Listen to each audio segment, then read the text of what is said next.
Good morning. I am Ariane Loeb, Outreach Archivist in charge of the Brooklyn Jewish History Project. Over the last few years, our collection has grown significantly as we've gathered hundreds of documents, interviews, and memorabilia about Jewish Brooklyn, material that reflects Brooklynites' commitment to preserve their history and lives. The visibility of these histories and the increasing online access to new archival documents and images more every year has driven a new interest in genealogical research and techniques. I am very pleased to introduce this series of introductory workshops to Jewish genealogy presented by the Center for Jewish History Genealogy librarian J.D. Arden, who will teach you the fundamentals of genealogy research. Following JD's presentation, there will be a questions and answers period managed by our Center for Brooklyn History's Special Collections cataloger, Deborah Tint. Please write your question in the Q&A box. I would like to thank the Berg Foundation for their generous support and Natiba Guy Clement and Michelle Montalbano for their help for putting this workshop together. JD, that's your turn. Thank you, Ariane. And hello, shalom, everybody. I'm very happy to participate in this workshop series. I myself am a Brooklyn resident. My local branch is the Cortelyou branch. I'm not that far either from the Kensington branch. So it's always a pleasure for me personally and for me as the reference and genealogy librarian at Center for Jewish History to interact and cooperate with our friends at BPL. So I would like to alert everyone that as I go through this instructional presentation, I always keep one eye on the Q&A box. Certainly, our friend Deborah is lending me a big hand by moderating any questions that come in. But if you don't catch something or you want me to repeat something and it's easier for me just to do it right away, I do try to keep an eye so that I can respond and react. So let me first tell everyone, those of you who may not know briefly, I'll explain what is the Center for Jewish History. We are located on 16th Street between 5th and 6th Avenues in Manhattan. The building as we know it today came together in the year 2000. Previously, that building was the home of National Association for the Blind and Helen Keller Foundation. Helen Keller herself actually had an office in that building. So the building itself has some interesting history. And the idea was to pull together various library and archive institutions in the New York City area, including YIVO, Institute for Jewish Research, which many of you may know. YIVO was founded in Vilna, Vilnius, Lithuania today, and played a huge and very important role in preserving and cataloging Jewish history. So YIVO Institute, American Sephardi Federation, AJHS, American Jewish History, LBI, Leo Beck Institute, which specializes in German language material, and the Yeshiva University Museum, all are home to the Center for Jewish History building. So we're kind of like a federation of partners, but the idea was that anyone free of charge can come to this one-stop shop kind of research center and read books in the library and look at material from the archives. And part of that mission also, the division where I work is in the genealogy section. So we also, free of charge, like a public library division, we are happy to answer emails, and we take phone calls. Nowadays, we do a lot of one-on-one Zoom for free, so that people can come to us virtually.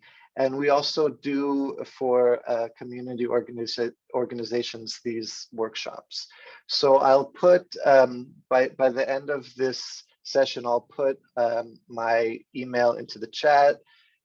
All of you participants will be receiving by email also a list of the links that I mentioned and the resources. So feel free to think of this as a starting point in your family history research journey. So with that, let's begin. That is the building where we also have some gallery exhibits. So when we reopen again, hopefully soon, to the public, please come visit. So briefly, what I'll be talking about to help inform you is where in someone's life do life events interact with, overlap with document production that we can trace, and where are the places we can look to gather clues and put ourselves, sometimes through our imagination, into the lives that people lived earlier generations in Brooklyn, in New York, in the US, or beyond. So, so this is what we'll talk about when we talk about genealogy. And I especially encourage everyone I talk to nowadays to use the time to make the genealogy hobby and to interview relatives.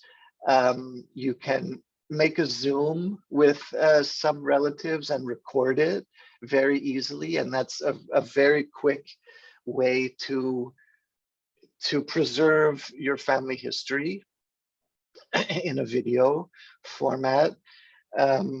You can gather documents and photos and put them together in a safe container that protects them and will keep them. You can digitize. So we can also answer questions like that. So think about, as you explore or continue your family history journey, what documents do you have at home? What do your relatives have? What institutions in your neighborhood did you or your relatives interact with? Educational institutions, community organizations, things like that. So if you're really starting from the beginning, on the homepage of the genealogy division, which is genealogy.cjh.org, you can find a free family tree chart where you can either type or print and write out basic information about your family tree to get started. There's also a lot of software, free or proprietary software out there that I can talk about more specifically if someone has questions. This is what the family tree chart looks like. I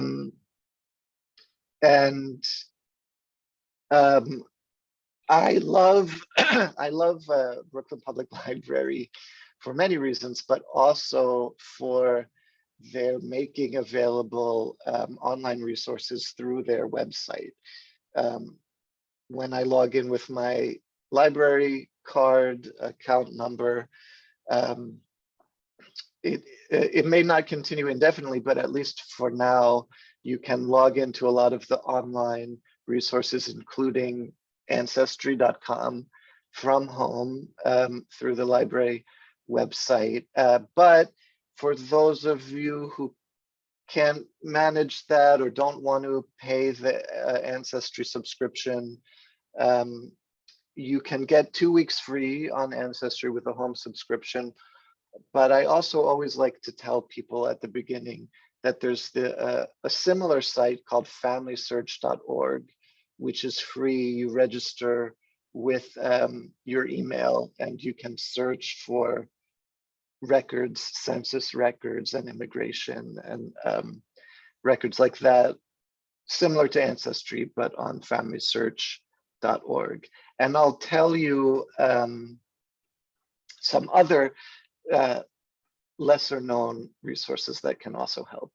So if you're starting out, also don't be discouraged. Don't give yourself too much that might be overwhelming. Pick one person in your family, pick the first immigrant to the US or the furthest back individual you know about, and just go very methodically, step by step. It's a great hobby, genealogy, but it definitely takes a lot of time, and sometimes it takes a few tries to do the trick before you start to get the right clue.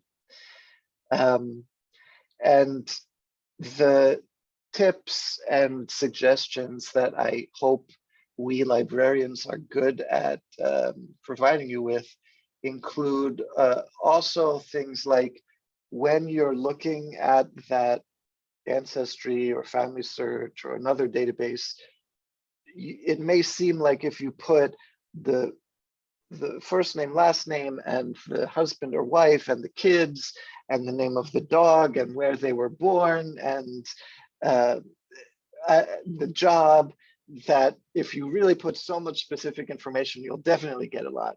But in fact, the database is going to eliminate results if you try to put too much specific information. So we say, start really simple, just put first name, last name, just put the place the person lived at the time the records you're looking for were made. And then if you get 1 million results, then you can narrow it down. But it's always better to start more broadly. So, you know, if so-and-so, your grandmother was born in Minsk, but you're looking for her in Brooklyn, then it doesn't really matter where she was born because you're looking for the residence in Brooklyn. So just start name, first name, last name, where the person was living at the time you're looking for them, and start from there.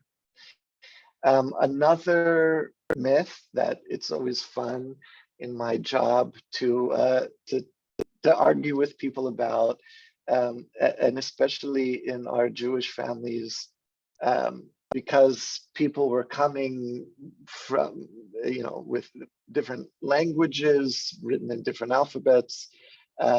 There's this great American myth that at Ellis Island, the clerks changed people's names. That it's actually not true.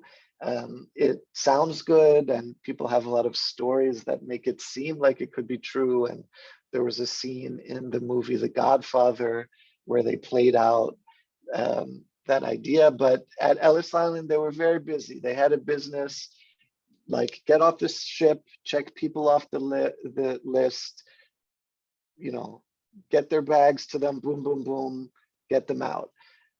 You're never going to find any document or paper or anything that shows a name change.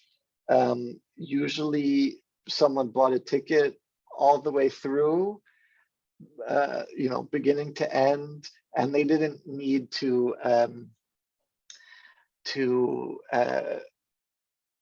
provide their name again and again. So that it's fun to hear those stories, but it'll save you a lot of time if you don't look for the Ellis Island name change.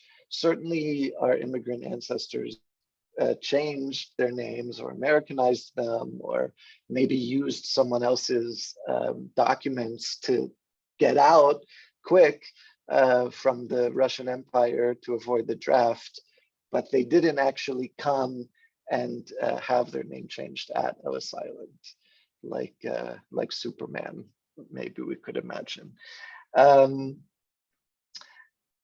Okay, so in that way also, keep in mind when you're searching and maybe you feel frustrated, you're not finding documents, keep in mind that the further back we go in history, the less people cared about exact spelling of names, or maybe they used a nickname.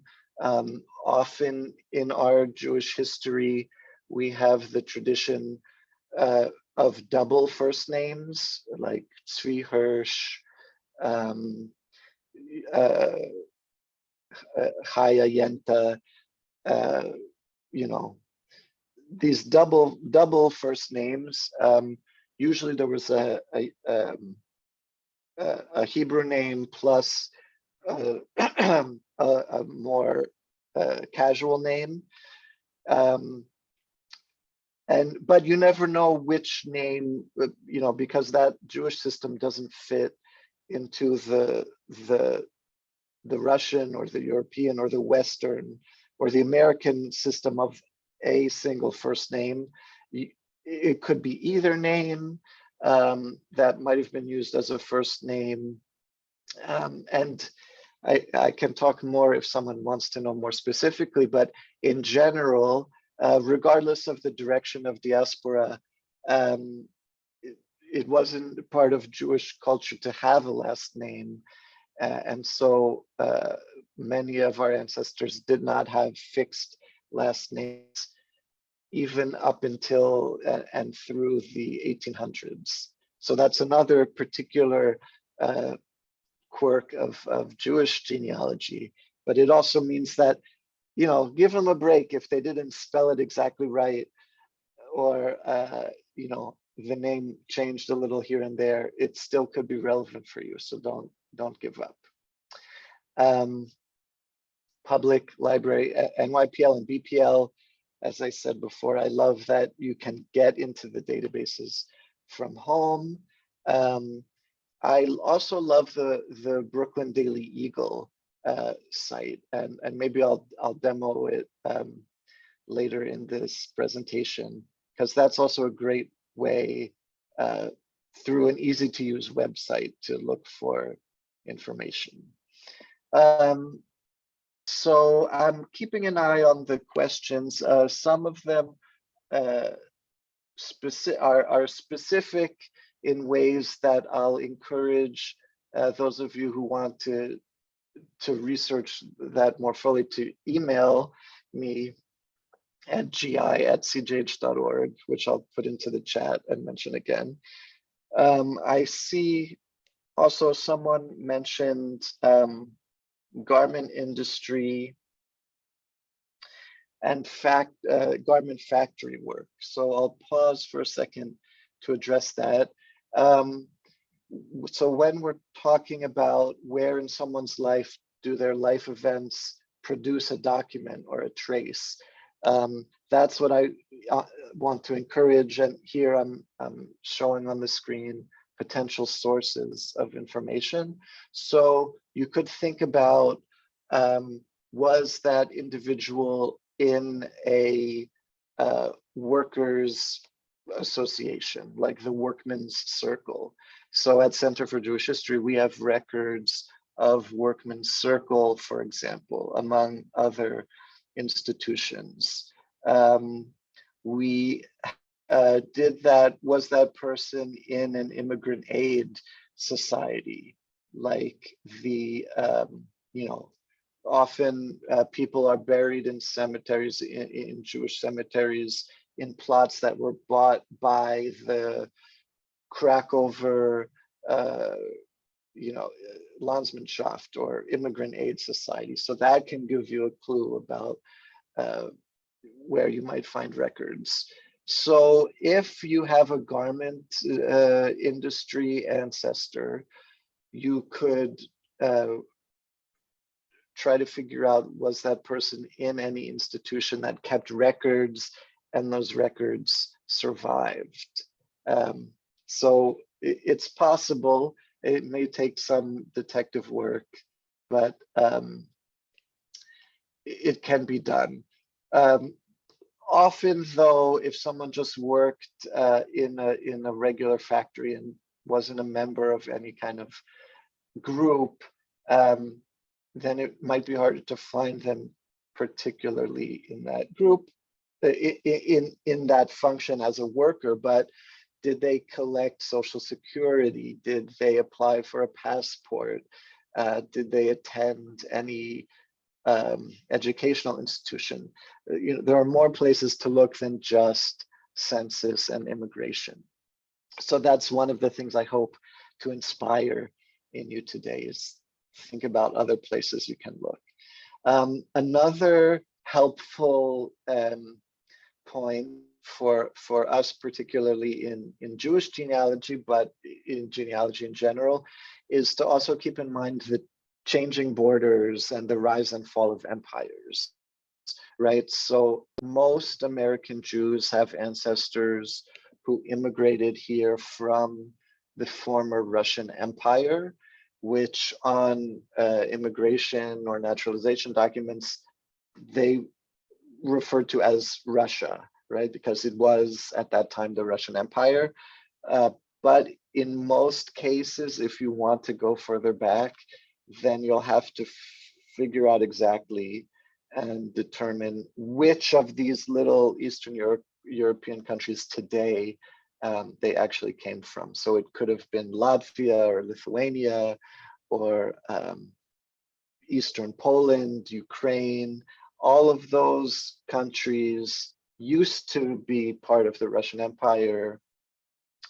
And so the trick when you see an ancestor self-identifying in early documents as coming from Russia, it was the Russian Empire, or Austria, really meaning the Austro-Hungarian Empire, or in the same way Turkey was shorthand for the Ottoman Empire.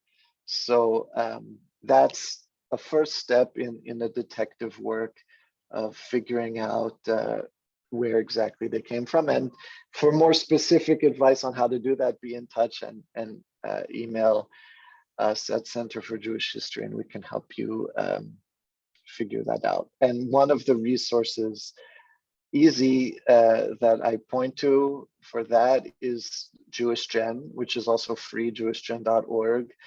They have a community, the community database or the town finder. And this example shows the name of a town that my grandfather wrote on his naturalization paper as his birth town, Lutzin, L-U-T-S-I-N, which no longer exists under that name because it's today in Latvia, the country, and has the Latvian language name Ludza, which is just a bit different enough that I would not have recognized it if I hadn't used the database to figure out where the town is today. So I see in the Q&A Holocaust related research. There's a Holocaust section on the Jewish Gen database, and others, Yad Vashem and US Holocaust Memorial Museum. For more specifics, email me, but in general, it's a good place to start.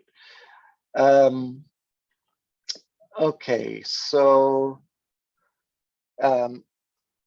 now putting together those two ideas, once you figure out what the present day country is, then you can use JewishGen or a similar sister database called SephardicGen.org.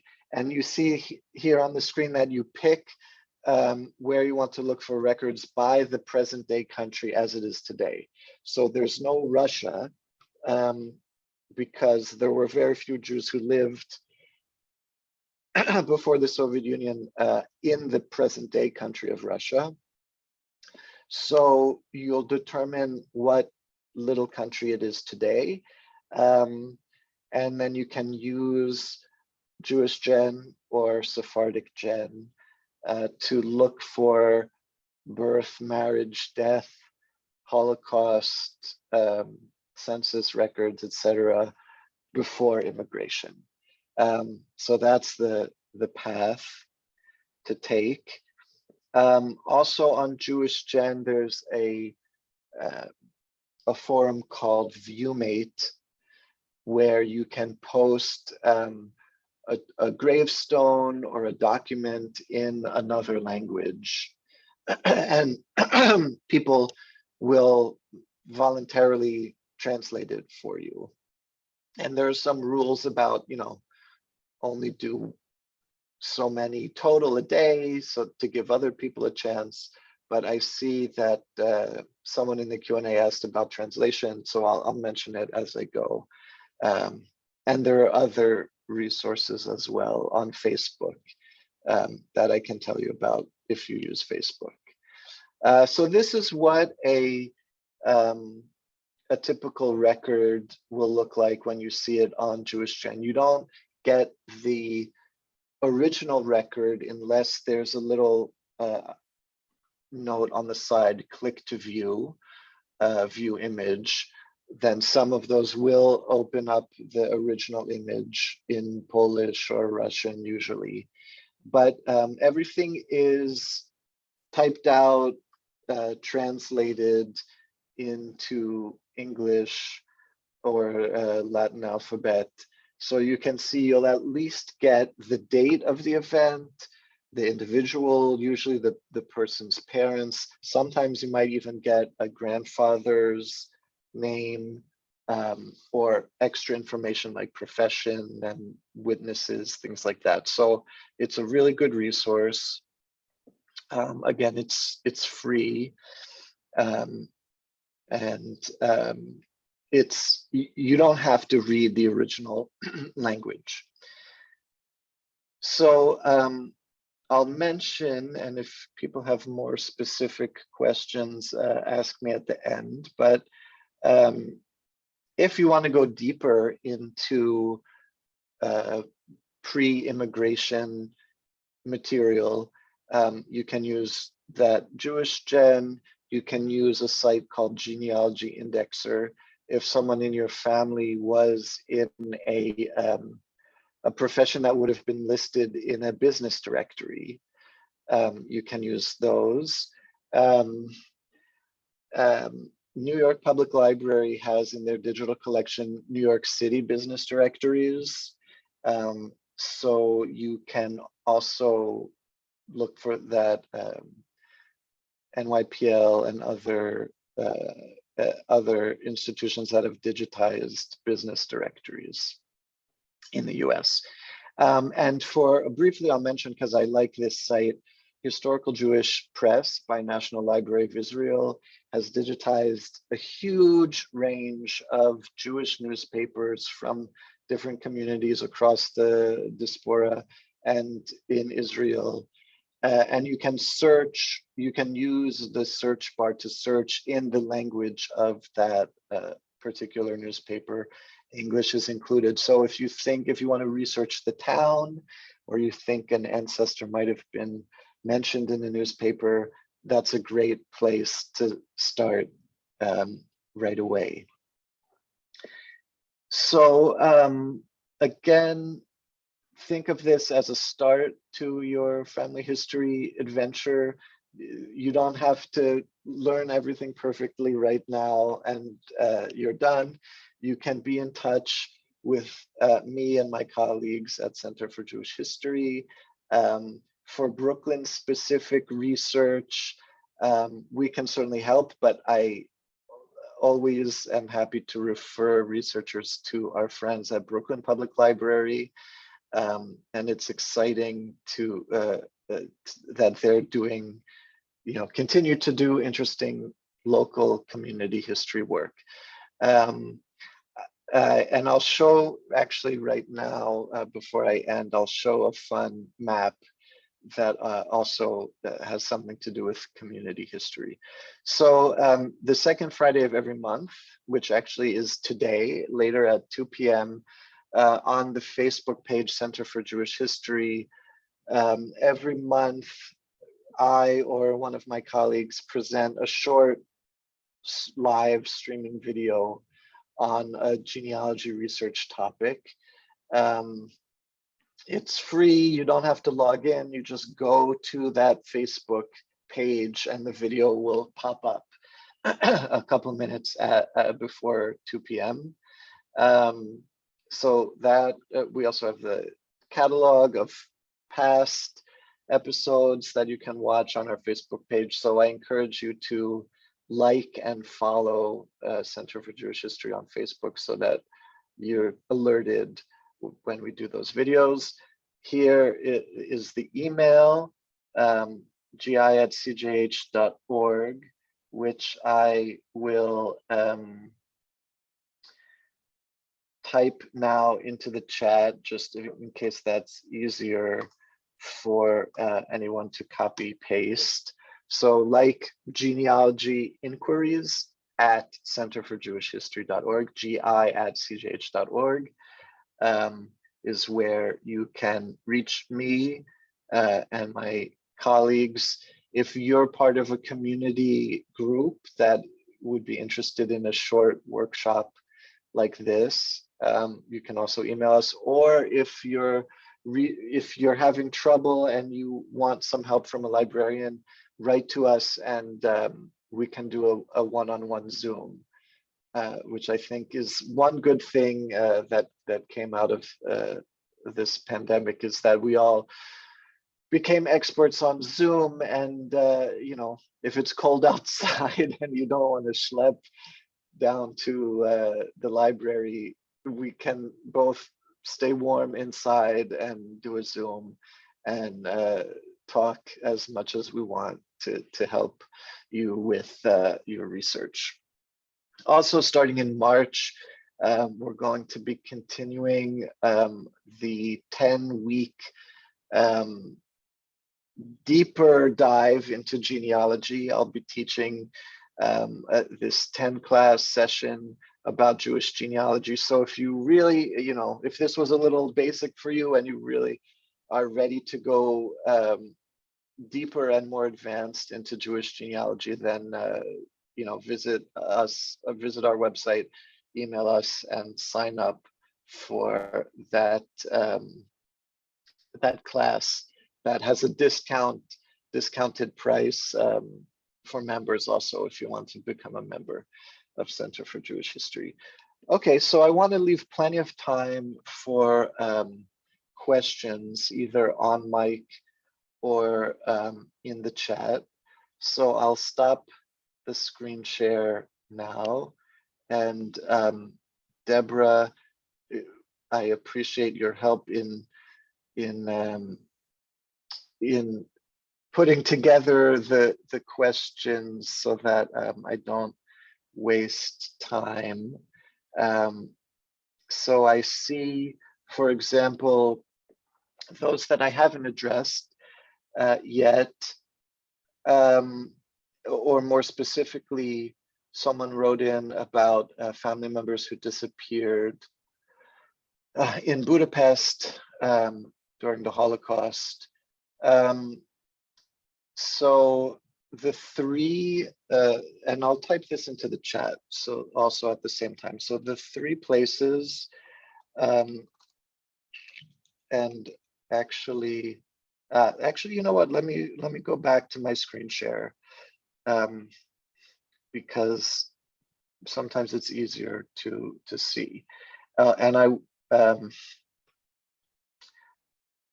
to see visually rather than in the chat. So JewishGen.org has the specific Holocaust database that you can go to. Yad Vashem, the victims and survivors that may be indexed,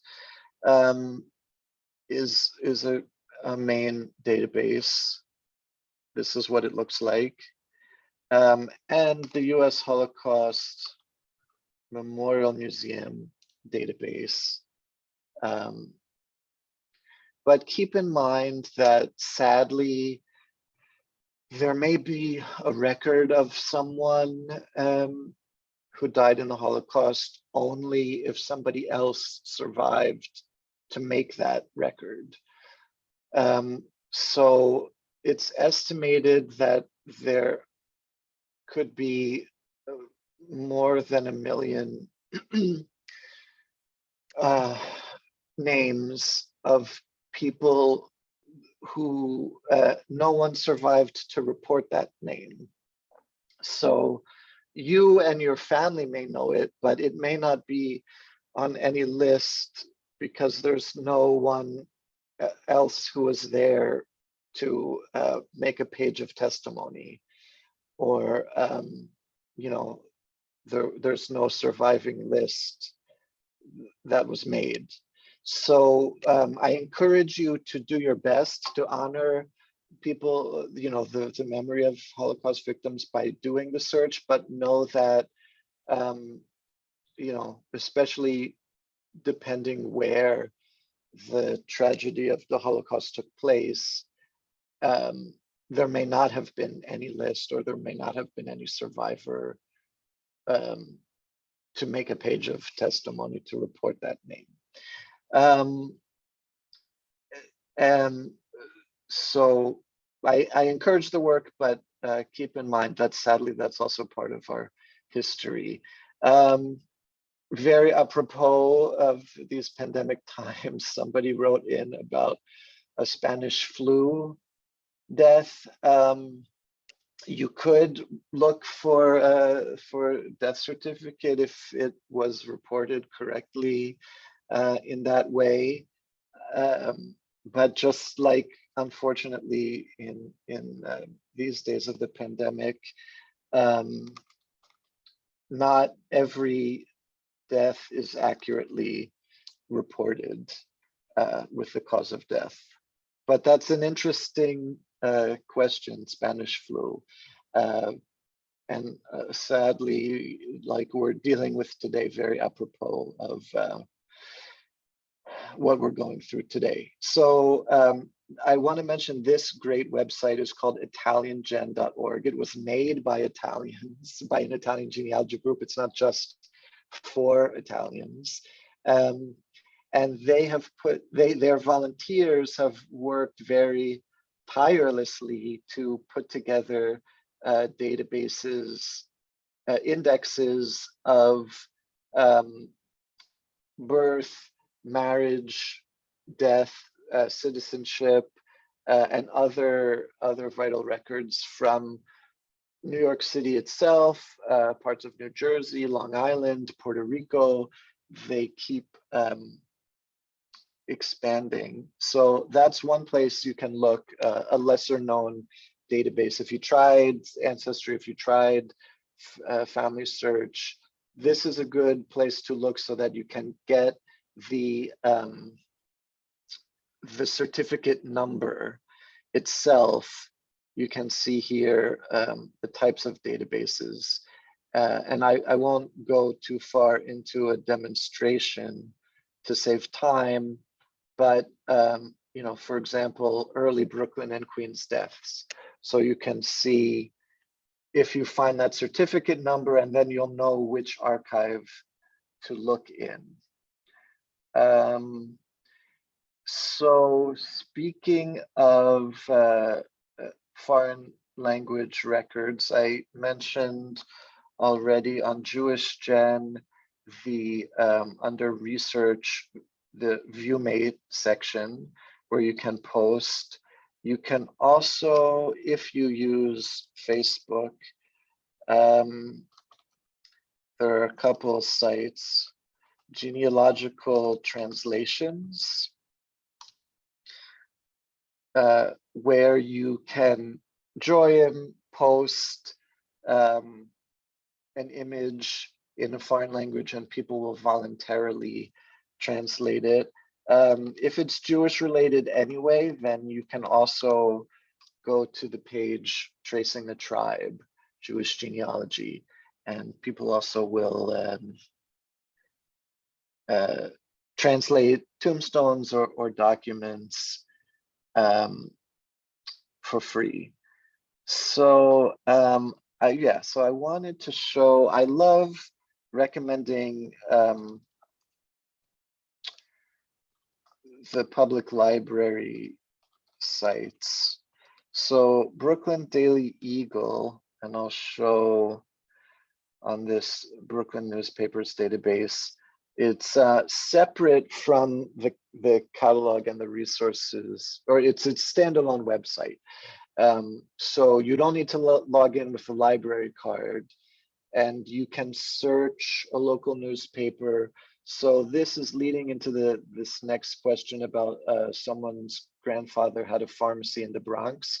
So that wouldn't be relevant for Brooklyn Daily Eagle, but for other newspapers, you could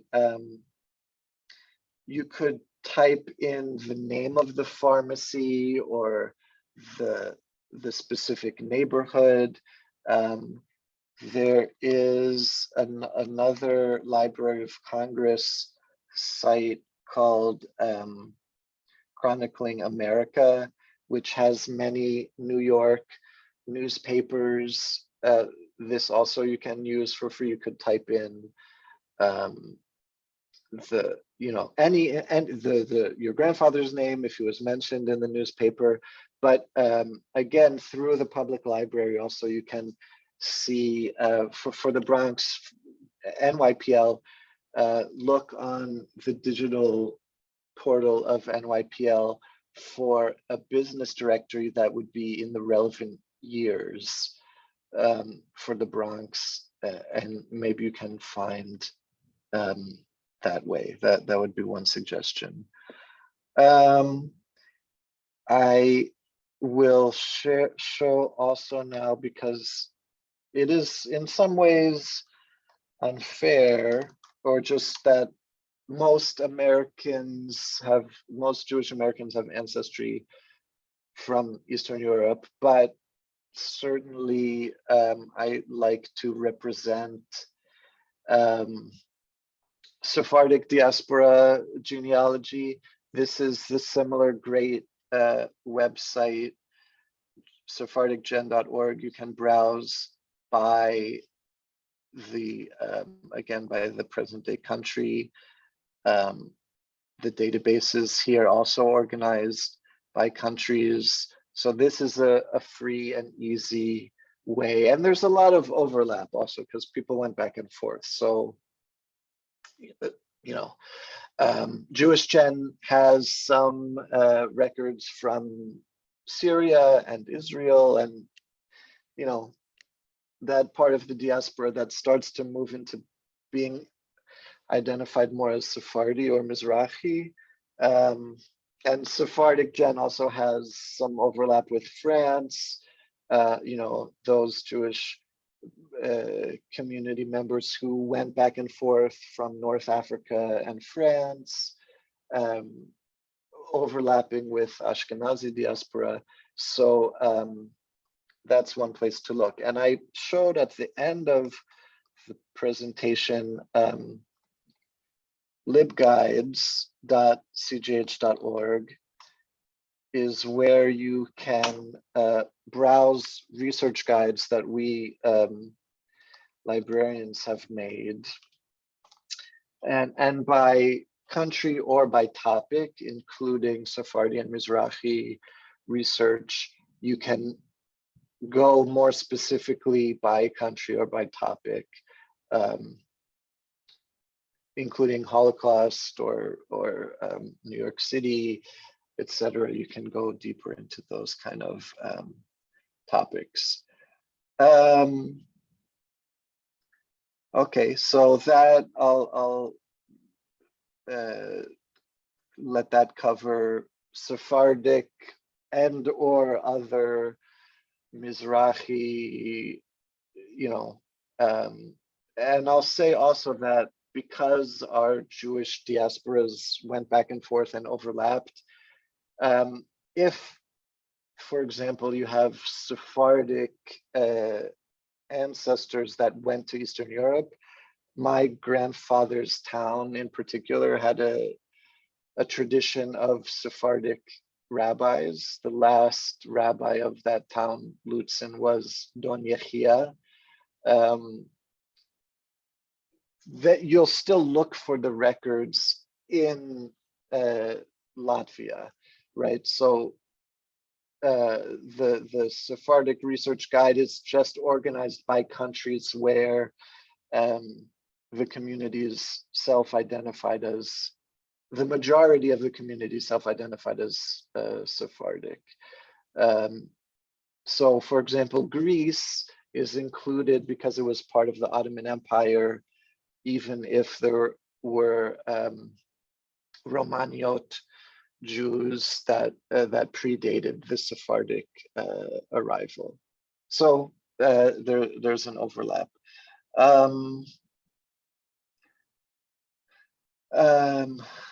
I see again somebody's Holocaust-related question. I encourage the research, and it's a nice tribute to their memories. But again, know that the Nazi regime themselves, when they knew that they were losing the war, they intentionally destroyed as many records in evidence of the Holocaust as possible. So, the lists that exists very, very rarely. YIVO is one of the few institutions that has a list of incoming Holocaust victims coming into a camp, but the Nazis themselves tried to destroy as much of that as possible. So lists of victims or survivors are based on pages of testimony from other victims or from liberating armies, or from the few transport lists and things that happen to survive. But it's possible, unfortunately, that many victims aren't recorded on any list, but you can still make a tribute to them by researching their stories. Okay, so I see that some of you have also, I'm glad that when people chime in with their own suggestions. Soviet Gulag is a tricky one because the country of Russia today does not have a very open policy with their archives. They don't participate in Ancestry. They don't participate in family search. So you can try. It doesn't hurt to try. You can ask other researchers on a Facebook forum like Tracing the Tribe if they've had any luck. Usually dealing with Russian archives, you have to know someone who knows someone who can go in person. I strongly caution anyone from paying upfront any money to a Russian archive in the hope that they'll give you some records. But you can try. You can write to the archive and ask, do you have these records? Can I pay you a small, reasonable fee to do a search and send me things like that. But it can be more of a long shot. Okay, so some of these questions more fun. Jewish mob. That's a great question. I don't. I know a lot of books that are out there about Bugsy Siegel and Meyer Lansky, but no, criminal records are not public. So there's no database of criminal records, but you could certainly look for news reports in newspapers. So that can be a fun part of history. Okay, so yes, Shuls and Delis, because we all like Shuls and Delis. I'll bring it back now to end with the Shul part. So on the web page, our homepage, genealogy.cjh.org, under resources, we have this NYC synagogues map that we've created, which, you know, if you love computer mapping and data, you could volunteer to help us continue this research. So you can see that we have a few locations already in Brooklyn, and we're trying to keep up our data entry in this resource to continue the Brooklyn section and other boroughs. We have a lot, of course, here on the Lower East Side. So you can browse this map. And if you click on each shul, you'll see the associated organizations, the town that the synagogue was associated with, when it was founded, the address, if it moved someplace else. Ideally, one day we hope to have a visual component so that people could interact with historical photos and the present day photo. But for now, this is a great way, you know, if you know your grandmother lived on Allen Street and what came from Greece, and you see, oh, here was this other synagogue of you know, Jews from Greece, you can explore the neighborhoods and put together the history in that way. So I want to I don't want to go too much over time. Anyone whose question I didn't get to, again, feel free to email me at gi@cjh.org with those specific questions. And again, we can do, we do one-on-one Zooms. Our building, in fact, is not fully reopening to the public, at least until January 25th, maybe later. So I'm working remotely from home. I have the flexibility to do Zooms one-on-one now, and even to a certain extent when we reopen. So don't be shy. Feel free to email and be in touch. And if you're interested, then also sign up for the genealogy class in March. So thank you everyone for your time. Thank you, Deborah and Ariane. And I hand it back to you to wrap things up. Thank you so much, JD. Thanks a lot for this great and very interesting presentation. Let me just add one site, because as you may hear, I'm from France, and there is a great database at the Mémorial de la Shoah. And unlike some other countries, the French administration kept very well all the list of people who were deported. So I will send an email for those of you who are interested with the information and the website of the Mémorial de la Shoah. But they do have some of the they do have list of most of the people who were deported from France. Our coming introductory workshop are scheduled for February 7th at 10 a.m., March 7th at 10 a.m., and lastly, April 4th at 10 a.m. Please reach out to me if you would like to participate to our Brooklyn Jewish History Project and being interviewed and or give some of your documents to enrich our collection.